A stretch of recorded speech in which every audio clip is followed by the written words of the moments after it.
Hey, you know, it's a rare thing, but it does happen every now and then. A brilliant mind steps on the stage, just outshines them all, and surpasses everybody with the workings of his intellect, his brilliance, his clever, cunning logic. You know the kind, don't you? The kind that, you know, you think you know things, and then he comes along and boom, he puts you in your place.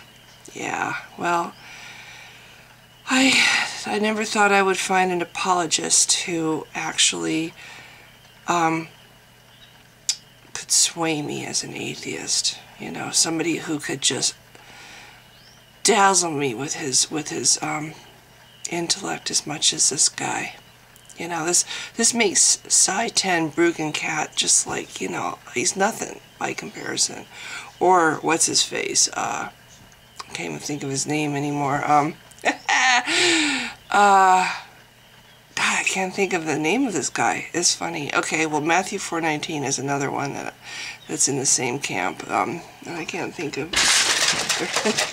See, even the cats are really shaken by this guy. I mean, they heard the video that I just heard, and they're blown away too. I can't think of, Bible Thumping Wingnut. That's the other guy. Anyway, these guys are nothing by comparison. In fact, this guy that I'm talking about, so amazing is his intellect that Richard Dawkins interviewed him. Honestly, it's true. Richard Dawkins himself. I mean, how many times do you hear about Richard Dawkins interviewing somebody? You know? But this guy is so brilliant that he put Richard Dawkins in his place. He was interviewed by Richard Dawkins. Probably Richard wanted to try to topple this guy's intellect and just failed miserably. So anyway, I ran into him initially when he came to my channel. His name is Jurist. J-U-R-I-S-T, yeah, Jurist. Remember that name because he's somebody so much that Richard Dawkins interviewed him. Yeah. And he is a force. Yeah, he's watch out, Aaron Raw. Watch out. I can't think of his name either. It's so early in the morning for me. Matt Dillahunty. Watch out! Dan Barker. Because... Oh, and Bill Nye. You know, if this guy, Jurist, had debated Bill Nye, no contest. Oh my goodness. The flawless logic that this Jurist has. The capacity for brilliance. It's amazing. Anyway, he wrote me a very long, treated me, he honored me, I should say, with a very, very, very long comment on one of my videos. You know, I'm still reeling from the impact of the experience of getting to read words put forth by a mind of that magnitude, really. This big long message under one of my videos was just astoundingly brilliant. And that's how I found out that Richard Dawkins interviewed him, because that's what he said at the end of his comment was, and of course Richard Dawkins failed miserably to topple this guy. It was the other way around. Dawkins was left in the dust. This guy just wiped the floor with Richard Dawkins. Anyway, he's not on the internet very often, at least not yet. But he's a force. He's an up and rising force that atheists had better watch out for. But I found, oh my goodness, this is a rare piece of footage, and it is so much. Just this will give you an idea of what you have. Give other atheists an idea of what they need to watch out for, because. Psi 10 Bruggencat, whatever. these other guys, they're has-beens. Jurist is the new guy that we all have to feel afraid of, and, you know, what's the word? Build up our forces against. Yeah, you know, because this guy is just scary smart. Anyway, he was on the Atheist Experience number 851 the other day. And you can just tell by the faces of the guys. Matt was one of them. I can't remember the other guy, I'm sorry. But the expressions on their faces, you could just tell that they were just dazzled. I mean, it's like deer in headlights, dazzled by Jurist and his flawless intellect and his amazing arguments that they just could not possibly, you know, weed through, just navigate. That's a good word. They couldn't navigate this guy's amazingly astonishing, brilliant arguments. It's just, so anyway, I thought I would play the clip. It's, oh, I don't know, 10 minutes long of this conversation with Jurist and the others. And you can just sit back and bask in the radiance of this guy's amazing intellect. It's you know, you better hold on to something, because he might actually convert you. He might, just listening to him in this little thing, might actually convert you. Yeah. So, okay, without further ado, I'm going to treat the rest of you to some verbal examples of this mind that just, you know, the guy that, to think he actually deigned to spend a little of his time on my channel and write me a note. You know, if I could just print that puppy out and frame it, I would. In fact, I might just do that. I have to go get myself some of that really expensive rag paper, you know, so it looks, yeah, and a really expensive frame too, yeah, to do it justice. So anyway, without further ado, here is the interview. And atheists, watch out for this guy. I'm serious. Start off with Jurist from Wisconsin. How are you? How you doing, Matt? Pretty good. I got a few questions, I guess. You remember the show you guys had a couple of weeks ago about with the brain dead woman? Yes. Yeah, and they were saying dead is dead. Brain dead is dead. Yes. But she actually wasn't dead. Actually, she was dead. No, she's alive. And I think now she is, right? Yeah, you know they took her off the machine, right? Okay, well, I didn't know that. Mm-hmm. Yeah, that's about as good as you get. She is. But at that time, when the whole debate was going on, she actually wasn't dead. Well, there were machines pumping fluid through her body and keeping her organs alive. Well, they had her on a ventilator. Her heart just kept going. Sure. Mm-hmm. So they kept her on a ventilator. But if you would have cut her, she would have bled, and if you would have stitched her up, she would have healed. Well, you know what? When somebody's dead, they still will bleed. Yeah, no. Yeah, actually, cut their head off. There's a whole bunch of blood keeps right on coming out. yeah. It's a case of, you know, is that any kind of a quality of life that you think is... Well, see, the child that was living within her, though. Which was non-viable, by the way, and also dead. What do you mean non-viable? We were all non-viable. No, I'm sorry. If you were non-viable, you wouldn't have been born. But they're not all fetuses are actually viable. This one wasn't, and it's dead.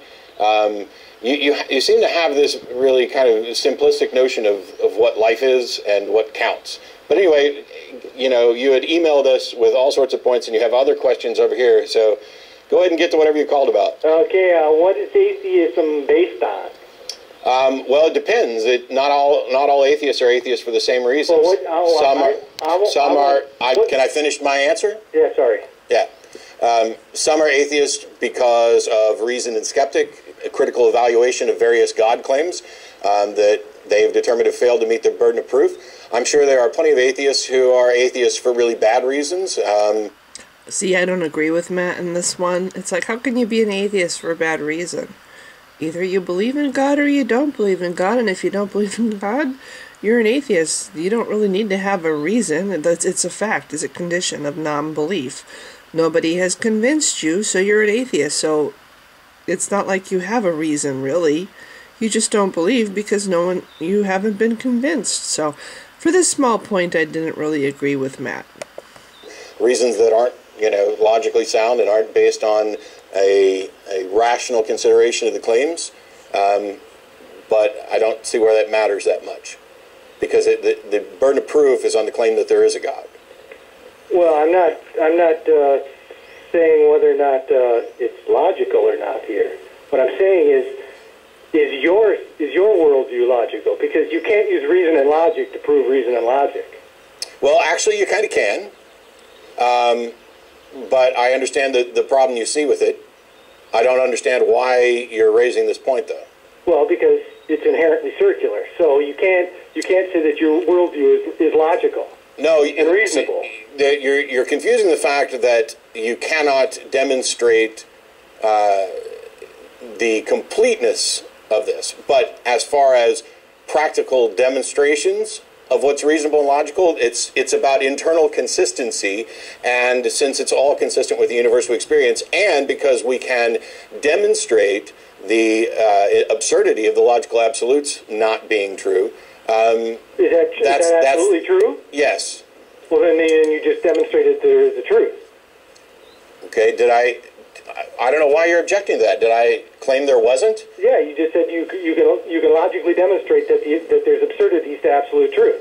Yes. No. I said to the logical absolutes. None of this has anything to do with what you asked. So I mean, can you get to whatever your question is? Okay. So now my next question is: you said that you're for the separation, the peaceful or good separation of church and state. Yes, we support separation of church and state. Well, so why is it that your spirituality should be the only thing that the government is based on? We have no spirituality, and no, we don't, and we're not expecting the government to be based on our spirituality at all. Well, I guess we have to understand what spirituality is. That'd be really good, since nobody seems to have a good enough definition. And it doesn't even matter what you think what spirituality is. It has to do with the fact that the government, what separation of church and state is about, is the government not either advocating or sticking its nose in the religious affairs of citizens whatsoever, no matter what their beliefs or spirituality might happen to be. That's exactly what the First Amendment is. The First Amendment is not the separation of church and state. It's just that the government can't tell people how to practice their religion and the free exercise thereof. Yeah, and that's separation of church and state. That's why Jefferson referred to that as a, quote, wall of separation. That's correct. But that had nothing to do with individuals, let's say, recriminalizing homosexuality. People would say that that's something that you shouldn't be doing. Because it's religion. I just had to put this in here. How can homosexuality be a crime? It's something I'd like to know. How can what somebody does behind closed doors with somebody else be a crime? Who does it hurt exactly? I'm not necessarily. Well, it depends. If you are doing it on religious grounds, and so that would put the government in the position of endorsing a specifically religious view, then yes, we could object on church-state separation grounds. But I'm not necessarily sure that that's the case, and I don't know why you went to that particular example. Well, I'm just saying because what happens here is that what separation of church and state does is it creates an environment where Christians don't have any say in their culture. That's absolutely completely false. What it does is it makes sure that Christians and other people of other religion can't, by virtue of establishing a majority, legislate their personal religious convictions onto others in violation of rights established by the Constitution. Well, the rights of the Constitution say that you have the right to free exercise of your religion. Yes, and do you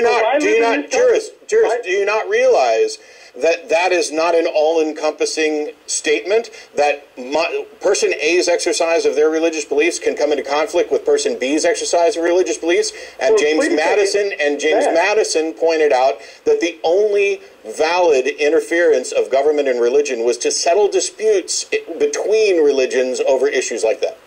No, see, what you're failing to realize is that it's a battle of ideas. Ideas are inherently spiritual. Sorry, no. Can you define spiritual? Yeah, you're throwing out a bunch of words, and you're not. define spiritual for you. Spiritual is something is something that has no mass or energy. It can't be detected. Okay, so what's the difference between that and something that just doesn't even exist at all? Well, whether it exists, just because you can't test it, physically test it, doesn't mean it doesn't exist. What you're saying is we're not saying. He didn't say any. He didn't make any assertions that something doesn't. Ideas Jurist, let me finish. Come on, he didn't make an assertion that something doesn't exist. He asked you what's the difference between your definition of spiritual, because things that don't exist fit into your definition of spiritual as you presented it. And you gave your definition of spiritual is also entirely based on negative attributes. No, it's a thing that has no mass, and it has no volume, and it has no this and it has no that. Well, then what I would like to know is, what is spiritual then? If I don't want to know what spiritual is not, tell me what it is. What is it comprised of? And why is it meaningful? And it must be comprised of something meaningful if you think ideas originate there. So what is it? Ideas are not physical, so they have to be spiritual. Well, I don't necessarily know that you are correct, because it depends, if you let me finish, on what you mean by ideas. Because I have an idea, which means that I'm thinking. And there's a discrete brain state that represents my brain actively processing that idea. What is the idea itself? Does it even exist as a thing? Yes. Prove it. Well, how can I think, therefore I am. Yeah, that is, I think. That is not a claim that the idea exists. That's I think an that idea. No, it's not. Look, you are so confused. I think, therefore I am, in no way demonstrates that an idea exists as something neither physical nor conceptual or whatever. I think, therefore I am was developed by Descartes to demonstrate a solution to hard solipsism of the self. Because I think there must necessarily be some entity who is doing the thinking, even if it's being deceived, because there must be some subject that is being deceived. This has nothing to do with whether or not ideas exist as discrete entities unto themselves. There must be a brain in I think, therefore I am. And a brain creates ideas. Does it? Do rocks create ideas? Do they? You see, what atheism boils down to is that you can't know anything. That's not true. Atheism has nothing to do with whether or not you can know anything. Atheism is the position of not believing in a God. It has nothing to say, if let me finish, or I swear I'm going to hang up on you. It has nothing to say about methods of epistemology. It may be derived from examining methods of epistemology, but atheism itself has no position on methods of epistemology. But I thought it was based on logic and reason. No, because you don't listen. What I said is that some have reached this position as the result of exercising logic and reason, and some haven't. That is... Do you not understand a causal chain? We begin with logic and reason, and some people have come to the conclusion that the God claims have not met their burden of proof. That does not mean that atheism is generating a position about epistemology. It means that an epistemological position has been used to generate this tentative conclusion about a specific claim. And how do you test that claim? Test what claim? The claim that logic and reason has proven that their claims are bad. Okay, so the claim, some God exists, is the claim that needs to be tested and demonstrated, and until it's done so, by default, it has not done so. Well, there's only two choices. Either God exists or he doesn't. Correct. And if God doesn't exist, then logic and reason are impossible. How do you know that? How do you get there? Because you can't use logic and reason to test and prove that logic. You have to start from a... No, that's not that doesn't answer the question. What the question is, how does the absence of a God make the processes of logic and reason impossible for minds to engage in? You haven't answered that question, and in order to do so, first you have to demonstrate. You have to put this as a falsifiable situation, right? You have to, in a universe in which a God doesn't exist, what would we expect the conditions to be? Okay, you have to be able to speak on that meaningfully. You have to be able to give examples that can then be tested. and demonstrated to be more likely to be factual than not. And so, I mean, in a universe without a God, you're basically saying that people couldn't think. correct. Now, how have you arrived at that conclusion? Because in order to think, in order to reason, I can't go along the line to say that I can reason and I understand something because I understand it.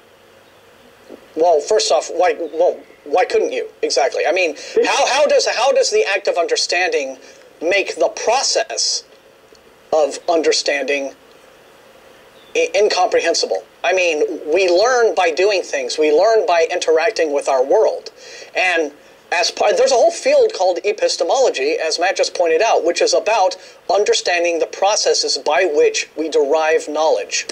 This is an actual field of study. Yes, so understanding the act of understanding and knowing, how is that contingent upon an invisible, all-powerful deity existing at all? That's the claim you've made, that without this deity existing, the process... Or to be very specific, the question that Martin asked, which I would really love an answer to, is, in a universe without a God, you have asserted that living, thinking beings couldn't actually think, and I want to know how you came to that conclusion. Yeah, how did you derive that conclusion? Because reason and logic are impossible in and of themselves. No. Hang on. What led you to that conclusion? What made you think that? I swear these guys just come up with this stuff. They just throw things out there like God is outside of time or God is whatever. They just come up with these statements and they have absolutely no evidence to support any of them. It's just like, really? Okay. Reason and logic. And first off, explain what you mean by that sentence. To validate my reason or logic. Why not? Because it's circular reasoning. Only if you're talking about absolutes. There's a difference when you're talking about an internally consistent. So, like, for example, I can't tell you, we cannot ever solve the problem of hard solipsism. It's possible that everything I experience could be an illusion. I could be a brain in a vat. I could be stuck in the matrix. There is no solution to that currently, and there may never be. But that doesn't matter, because I still experience a reality, and I'm still forced by practical necessity to evaluate that reality by that reality's rules. Because to not do so results in your demise. Well, but the rules that's like the rules for understanding language. You don't when you look and you see something, you don't actually see the matter in the process. You just see the visual input. I don't understand what that has to do with what we just said. Then your brain has to then process it. So what? To understand it. Yes. So what? And so without prior knowledge, which is what comes from God, you would have nothing. Well, stop. There's no atheistic, there's no evolutionary idea or model that can account for human consciousness. Okay, Jurist, until you stop just asserting as an axiom that this comes from God, we're not going to get anywhere, because you still haven't proved that. Things that have not been shown to exist cannot be asserted as the cause of things. So you have not even shown that this God exists, let alone be able to state as an axiom these processes, these thought processes, the processes of reasoning and understanding originate in God, or must necessarily originate in God. And not only that, but you just made a fallacious argument, which serves as the foundation for everything you've said. Because you've said that without a God, there is no explanation for consciousness. Now, let's assume for a second that we don't currently have an explanation for consciousness. There are people who think that we do have some good understandings and explanations for consciousness, but let's assume that you're right. What you're doing there is making an argument from ignorance fallacy. The fact that we have not demonstrated or have not yet come up with a proper theory of mind that explains consciousness means that God is the only answer for this. And that is simply a fallacy, and it's the foundation of why you're so amazingly wrong right now. Well, that and the problem of simply putting in your premises a bunch of unsupported statements, like X comes from God. X can only nothing but assertions, and when pressed on it, your response is, "Well, you guys don't have a better explanation," which is a fallacy. Well, but you guys don't have any explanation. Goodbye. I just wanted to add something. I mean, in all seriousness now, I was a little bit sarcastic. In case you didn't know, the first part of this, I was being sarcastic, okay? That's me being really sarcastic. But in all seriousness, I wanted to make a comment about the woman who was brain dead, that they took off the life support because she was dead. I guess Jurist doesn't know this, and I'm pretty sure of my information here. I could be wrong, I'm not a doctor, but I'm pretty sure that the human body on life support that's brain dead is only going to endure, I think at best, a week or two. Just doesn't go for very long. Once the brain dies, that the organs start to fail. So this woman would not have lived long enough for this baby to be born, for this baby to be viable. Even if they took it early, it would not have lived. It would not have managed to develop long enough. And I have mixed feelings about making a person. You know, I have a thing about respecting the dead, and making a human into a organic incubator really turns me off. There's just something about that disgusts me, and I can't even imagine the mental anguish it would cause for the woman's loved ones to see her appearing to be alive and not being able to grieve and not being able to let her go and just, you know, let her rest in peace, but instead keep her alive like a machine. You know, but like I said, I do have mixed feelings on this subject, because I think the woman, the mother carrying the baby, if she could have had a wish, if she could have had a say, she probably would have wanted her baby to be saved, but I don't think it was savable. And I think under the circumstances, they did the kindest thing for the family, you know. So yeah, that's a tricky thing. I normally am very much pro women's rights and pro the whole idea of forcing a woman to be pregnant against her will is revolting to me. It goes against human dignity, and it's demeaning for the woman to be forced to have a baby when she doesn't want one. You know, I mean, of course there's limits. I think a baby that is viable outside the mother, you know, I mean, but anyway, it's a difficult decision, but I think they made the right one, is what I'm trying to say. So anyway, there's your little bit about Jurist, and I'm sorry. There's really nothing else to say. There's no, I think that the religion creates some very I don't know, delusional people, and I feel, in a way, I feel badly for him. And he's from Wisconsin, so, you know, this is, I now know of two people that are kind of, you know, religious, whoa, from Wisconsin. Matthew 4:19 is the other one. So, anyway, if you've been watching, thanks. Bye!